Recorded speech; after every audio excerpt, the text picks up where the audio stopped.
I love growing sweet potatoes each year, and I always get great results. A big reason for that is my attention to always having great soil in my beds where the potatoes are growing. And every year after the harvest, I amend those beds with high-quality composted soil that I purchase by the bag. Having a generous supply that I can liberally add to the beds each year ensures another great season of sweet potato growing and harvesting. In this video, I'll show you the simple steps I do to amend my garden beds with supplemental composted soil.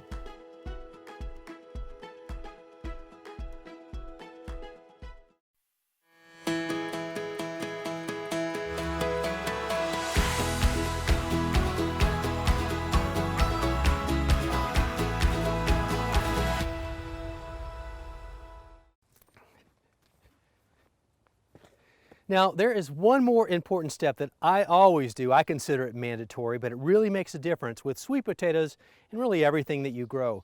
Once you harvest your crop and you have this blank slate, it is the perfect opportunity to amend and replenish that soil.